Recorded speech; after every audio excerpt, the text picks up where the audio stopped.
I remember something that had been lurking in the back of my brain for a very long time. The doors opened outward. That detail matters because in Buckingham Palace, in the formal corridors where institutional decisions become physical reality, the direction a door opens tells you something about the person moving through it. Doors that open inward require composure. You pull, you wait, you enter on the institution's terms. Doors that open outward accommodate urgency.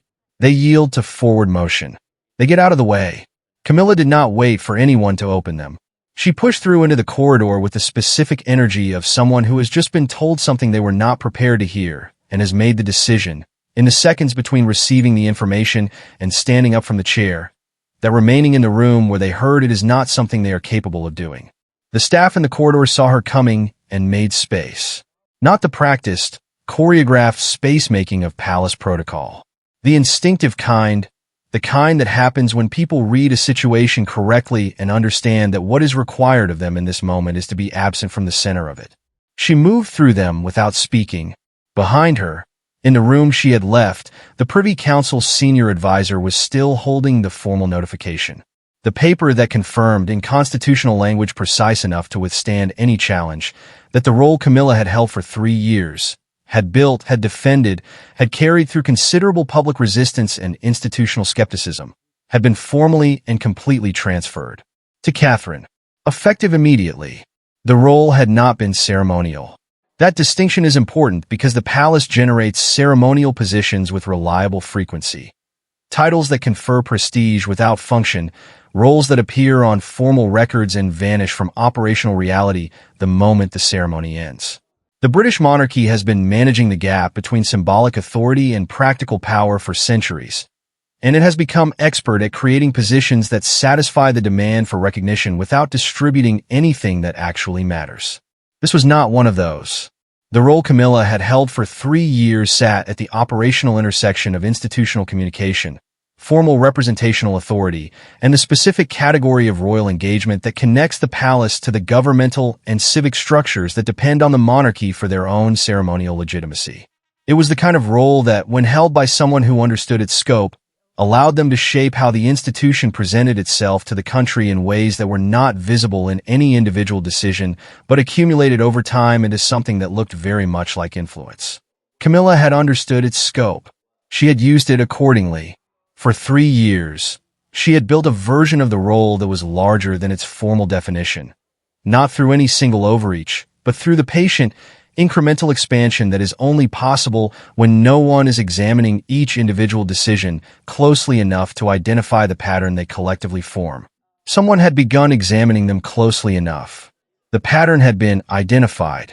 The council had reviewed it across 2 sessions that together consumed most of a working week.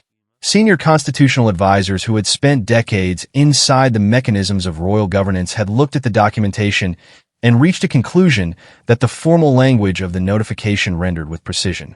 The role belonged to Catherine now. The 3 years had not been accidental. To understand what was being transferred, you have to understand how the role came to Camilla in the first place. The specific institutional logic that had placed it with her rather than with anyone else in 2023, when the configuration of the monarchy had been shifting rapidly enough that decisions made in that period had the quality of improvisation rather than design. Charles had ascended to the throne the previous year.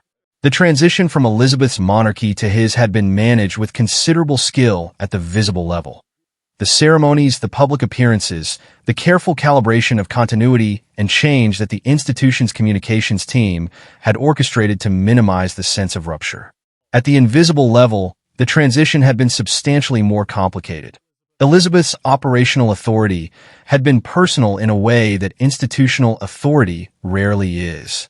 She had not simply held power, she had embodied it, in the specific sense that the machinery of the monarchy had oriented itself around her judgment, her timing, her reading of situations that had no formal protocol because the only person who needed to make decisions in those situations was her. When she died, the machinery had to reorient. The judgment, the timing, the situational reading, all of it had to find new homes. Charles had absorbed what he could. He was not Elizabeth. No one expected him to be. But the gap between what he could absorb and what the role required was real, and it needed to be filled by someone. Camilla had been the available option. She was proximate to the center of the institution. She had demonstrated, across the preceding years, a capacity for institutional navigation that the people managing the transition recognized as useful. She was trusted by Charles in a way that was unconditional and therefore operationally reliable. The role had been assigned to her as a practical solution to a practical problem. What had not been adequately assessed in the speed of that transition period was whether the practical solution was also a constitutionally sound one, whether the conditions being attached to the role were clearly defined, whether the scope of the authority being delegated was precisely bounded. The conditions had not been clearly defined. The scope had not been precisely bounded. Those omissions had seemed manageable in 2023. By 2026, they were the foundation of the documentation that the Council had reviewed across 2 sessions and acted upon in language that left no ambiguity. Catherine had been told at 6:15 in the morning, not because the decision had been made at 6:15. The decision had been made the previous evening, recorded formally, secured against disclosure through the same operational protocols that had characterized every stage of this process. She had been told at 6:15 because the person managing the timeline had determined that Camilla's household would be notified at 7 o'clock, and that the person receiving the role should know before the person losing it was informed. The 45 minutes between those 2 notifications was not accidental.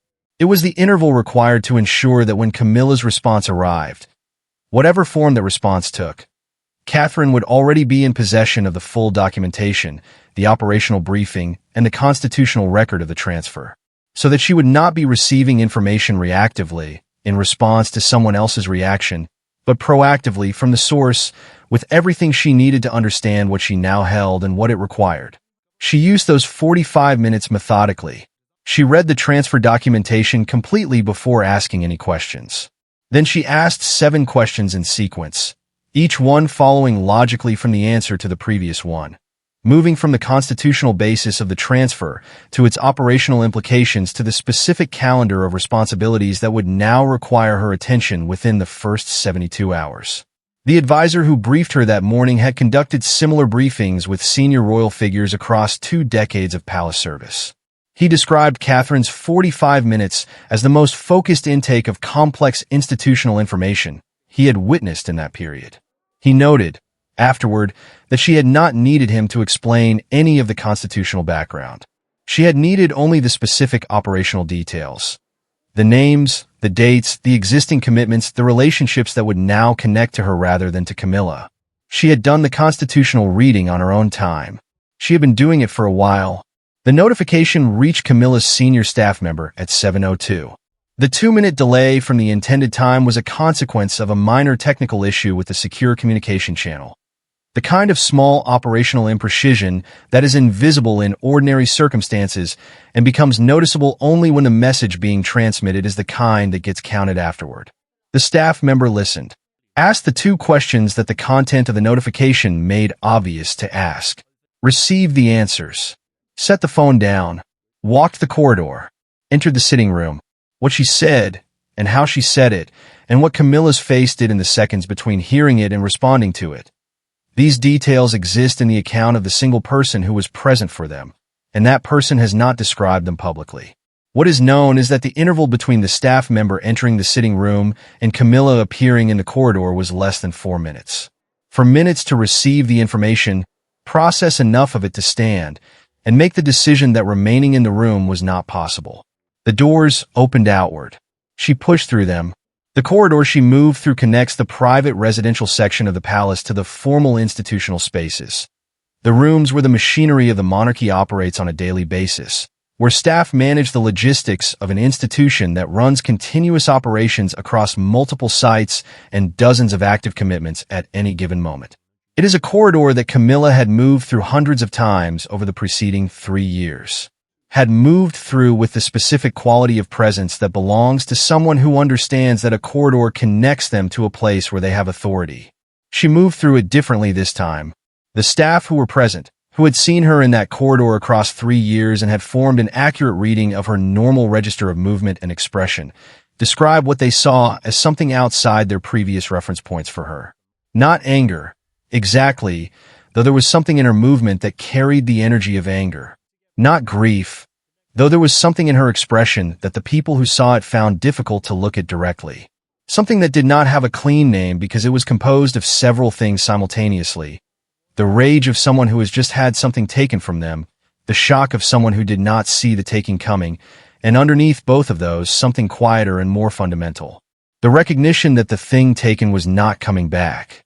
That this was not a negotiating position, not a pressure tactic, not the opening move in a dispute that would eventually resolve through the kind of private conversation that palace disputes typically resolve through, quietly, with face-saving language on all sides, with enough ambiguity remaining to allow everyone to claim a version of the outcome that they can live with. If you believe Catherine was always the right person for this, leave yes below. Subscribe. What she does with it next will define the monarchy's next chapter, and this channel will be there for every moment of it.